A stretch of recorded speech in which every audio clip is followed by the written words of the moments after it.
Welcome to the Deep Dive, your essential shortcut to understanding the complex forces shaping our world. Today, we're diving headfirst into the really dynamic landscape of technology and innovation. We've been sifting through a stack of fascinating sources for you. We've got stuff from a Bloomberg technology video analyzing Europe's, well, let's say, debated position in the global AI race, and also recent TechCrunch newsletters highlighting everything from, surprising startup acquisitions to those bigger industry trends bubbling underneath. Our mission today is pretty clear. We're going to unpack Europe's strategic approach to AI. We'll uncover some genuinely surprising tech advancements, things already hitting our daily lives, and then explore the shifting dynamics of venture capital, basically giving you crucial insights into the forces shaping our digital future. And speaking of shaping the future, we kind of have to kick things off with a pretty provocative opener from our sources. Eric Schmidt, former Google CEO, he famously asserted that Europe has, quote, decided not to compete in the AI race. So the big question right away, is he right? That's quite the statement, isn't it? And Yeah. honestly, I think it's clearly not the case now. Maybe that was the feeling a few years back. But there's a real vibe shift happening across Europe. You can feel it. People are energized. And what's really coming through is the depth of talent here. Seriously deep. Plus, we're seeing founders with what the sources call scar tissue. Scar tissue. Yeah, I noted that. That's the experience, right? Exactly. That invaluable experience from building businesses, exiting successfully. And now these founders, they're reinvesting knowledge, capital, everything back into the ecosystem.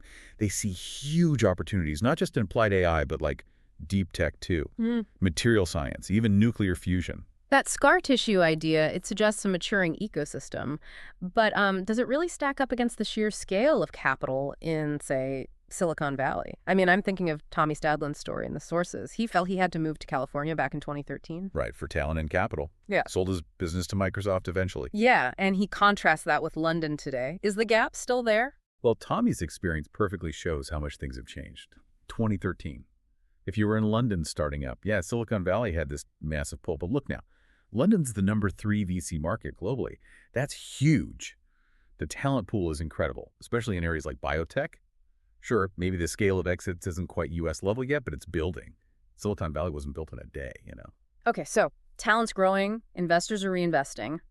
But then you see these massive U.S. investments, infrastructure for AI, like Masayoshi Son from SoftBank pitching a, trillion-dollar project, while the U.K. talks about training people, which is great, but different scale, right? Doesn't Europe just seem, outgunned on that foundational layer? That's where it gets interesting. Yeah. Because it might not be the same race. Or maybe not the same game. Laura McGinnis, in the sources, she breaks it down into 3 tracks, basically. You've got China, very state-led, but facing global trust issues in its adoption. Then the U.S. pouring cash, absolutely vast amounts, into that infrastructure layer, foundational models. And then Europe. Europe is heavily building in the application layer of AI. The application layer. Okay, so how you use the AI, not just building the underlying engine. Exactly. It's not about being behind. It's a different strategy, playing to Europe's unique strengths. So if Europe focuses there on applications, does it even matter if it doesn't, win the race to AGI, artificial general intelligence, or dominate that infrastructure arms race? Is there a risk of just becoming dependent on U.S. tech for the basics? Not necessarily. This is where the second and third mover advantages might come in. Training those huge frontier AI models, it's incredibly expensive. Massive compute, tons of capital. But if you're second or third, you can focus on making those technologies actually valuable, relevant to the economy today. That's where Europe could really lead. And what are those specific strengths Europe can leverage then? Well, think about it. Europe has an amazing manufacturing base, second only to China, really. It has unique data sets, especially in healthcare across the continent. That's huge for AI. And don't forget the history, the talent base. So-called godfathers of AI like Jan LeCun, Jeffrey Hinton. They're European. The talent has always been here. Right, the talent pool is there, but the sources also flag real challenges, like the lack of those giant U.S. tech companies, Amazon's R&D budget versus, say, the entire UK private sector, or NVIDIA's market cap versus the whole FTSE. Yeah, the scale difference is massive. And fewer local buyers for startups, public markets maybe not valuing tech growth as much, plus that difficulty building the muscle memory of true scale-up, often needing to import talent. How do you reconcile that? Those are definitely hurdles, no doubt. Big macro challenges. But interestingly, we're seeing signs that the whole brain drain idea might be reversing. Applications from top U.S. universities to places like Oxford and Cambridge, apparently up tenfold. That's that. Tenfold increase. Wow. Okay. And speaking of challenges, regulation. That often comes up as a big European hurdle, right? Oh, yeah. The regulatory burden. You hear that a lot from VCs and founders. Uh, But you think it could be a strength. How? it's a powerful reframing, I think. Yes, it can feel like a burden sometimes, but it can also act as a strategic moat. Mhm. Think about it. Many European companies are building with privacy first, baked in from day one. That makes them way more attractive to sectors like government, healthcare, finance, the highly regulated ones. So starting compliant is actually an advantage in those markets. Exactly. It can be a major strength. Yeah. Look at this idea of European sovereignty. Mhm. Companies like Everett building sovereign cloud solutions specifically for Europe. People are rethinking storing sensitive data in the U.S. now, in this sort of era of broken globalization and nationalism Mhm. that focus on sovereignty. It can be a real boost. We're seeing it in European defense tech growth, too. Regulation as a mode. That's a really interesting take. Okay, let's shift gears a bit. Moving from the big strategic picture to some of the cool, cutting-edge tech and gadgets making waves right now. Tangible stuff. These are straight from the TechCrunch sources. What caught your eye? Well, those new Meta and Oakley smart glasses definitely stand out. Yeah, 3K video, music, calls, Meta AI prompts, starting at $399. Double the battery life, too. What's the take? Leap forward or just iteration? I think it's more than just a gadget. It feels like a key piece of Meta's bigger play. Moving beyond the smartphone. Yeah. Right? Integrating AI and AR into daily life, but in a, well, maybe more socially acceptable way than previous attempts. It's aiming for that hands-free ambient computing future. AI always there. But raises privacy questions, too, I imagine. Passive data collection. Oh, absolutely. Big questions about privacy in that kind of integrated world. But it's their bet on the next interface. Okay, and staying with surprising tech, Finland's sand battery. This one blew my mind a little. Huh?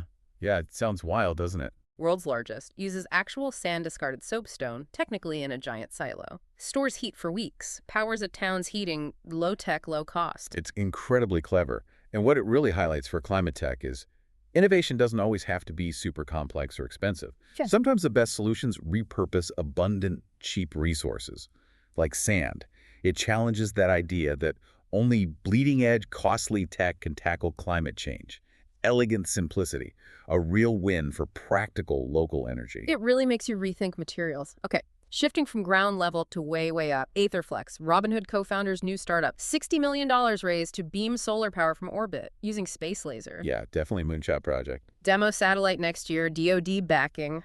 This sounds like sci-fi, but serious money is flowing in. What's the potential? Well, the potential is huge, obviously.